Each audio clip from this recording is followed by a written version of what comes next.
our hearts beat to the city streets.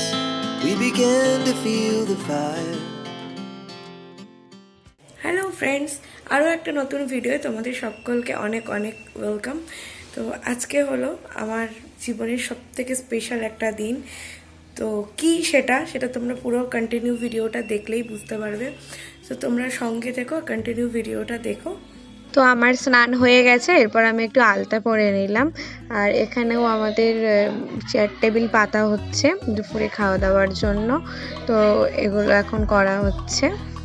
এরপরে নিচে চলে যাব। এবার আমার বাড়ির লোকরাও সবাই চলে এসছে, আমার মা, কাকি, বোন, ভাইরা সবাই চলে এসছে। দেখি শাশুড়ি মা রান্না করছে। আর আজকে দেখো আমাদের গোপু সোনাকেও সুন্দর করে সাজানো হয়েছে। আজকে এত সুন্দর দিনে গোপু সোনাকেও অনেক সুন্দর লাগছে। এই করতে করতেই আমার মেকআপ আর্টিস্ট চলে এসছে, দুজন মিলে আজকে আমাকে ওরা পুরো মেকআপ আর্টটা দিয়েছিল। ওর কাছে আমি আগেও সেজেছি, খুব সুন্দর সাজায়। তো আমি বসে পড়েছি এখন সাজুগুজু করতে।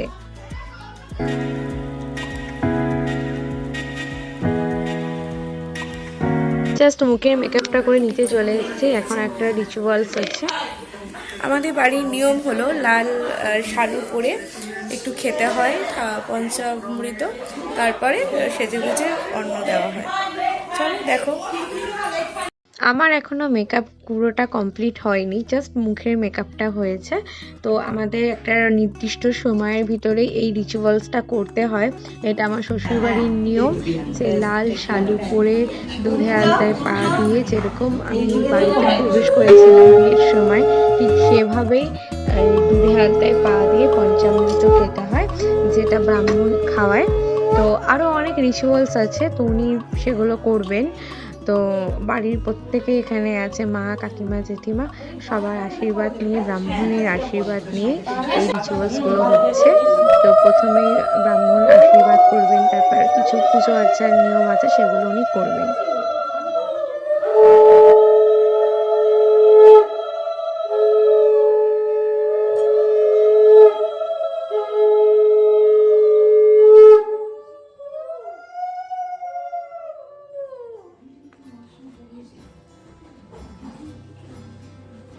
আমাকে 1 টাকা দিন।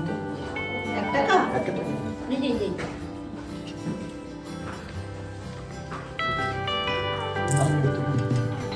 এটা হলো আমার ফাইনাল লুক। এরপর আমাকে বাড়ির প্রত্যেকে আশীর্বাদ করবে। বাবা রে।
বাড়ির সকলে আশীর্বাদ করলো। আশীর্বাদ করার পর আমি খাওয়া দাওয়া কমপ্লিট করে নিলাম।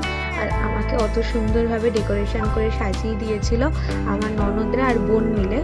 আর সমস্ত রান্নাবান্না করেছিল আমার শাশুড়ি মা। খুবই সুন্দর হয়েছিল খেতে এবং ডেকোরেশনটাও খুব ভালো লাগছিল।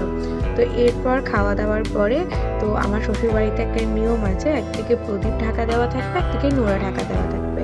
তো গেস করে তুলতে হবে। তো আমার ক্ষেত্রেও সেই রিচুয়ালসটাই হচ্ছিল। আর আমি তুলেছিলাম প্রদীপ। এটা জাস্ট ফর ফান, কারণ এটা সিরিয়াস তো কিছু না, এটা একটু আনন্দ করে মজা করে সবাই মিলে করে যে প্রদীপ তুললে নাকি মেয়ে হয় আর নোড়া তুললে ছেলে হয়। কিন্তু আমার ছেলে হলো না মেয়ে হলো সেটা নেক্সট ভিডিওয়ে আসবে। তো আমি তুলেছিলাম প্রদীপ, তো সবাই বলল প্রদীপটা জ্বালিয়ে দিতে, যেহেতু বংশের প্রদীপ আসছে। তো এর জন্য প্রদীপটাকে জ্বালিয়ে দিলাম। এরপর প্রদীপ জ্বালিয়ে দেওয়ার পরে সবাই বলল যে পাশের নোড়াটাকে তুলতে। এর জন্য ওটাকে তুলে আমি আবার নোড়াটাকে তুললাম। এবার নোড়াটাকে তুলে এটা নিয়েও বাড়ির বড়দের হাতে দিতে হয়, এটাও একটা রিচুয়ালস। তো দেখো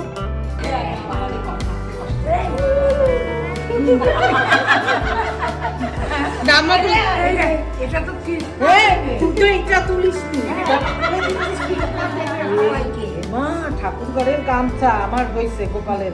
আজকে ভিডিওটা একটু অন্যরকম ভাবে হয়েছে, কারণ আজকে ভিডিওটা পুরোটা আমি করতে পারিনি, কারণ আমি খুব ব্যস্ত ছিলাম।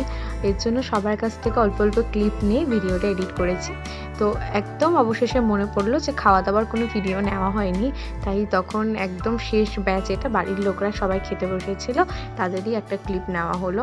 কারণ একদমই খেয়াল ছিল না যে এর আগে কোনো ভিডিও করব, তাই একটু সবাই মানিয়ে নিয়েও একটু এলোমেলো হয়ে গেছে। তো লাস্টে আমার মা, আমার কাকি, বোন, ভাই এরা বাড়ি ফিরে যাচ্ছিল, কারণ পরের দিন ছিল আমার বোনের পরীক্ষা, তাই তারা থাকতে পারলো না আর ওরা চলে যাচ্ছিল, তাই ওদেরকে বাই বাই করতে আসলাম নিচে। এরপর সন্ধেবেলায় সবাই মিলে আড্ডা দিচ্ছিলাম, আমার মা, কাকিমা, ননদরা, ভাই সকলে মিলে। তো আজকের ভিডিওটা এই পর্যন্তই। যদি তোমাদের আমার ভিডিও ভালো লেগে থাকে প্লিজ লাইক, কমেন্ট, শেয়ার করতে একটুও ভুলো না। সবাই ভালো থেকো, সুস্থ থেকো।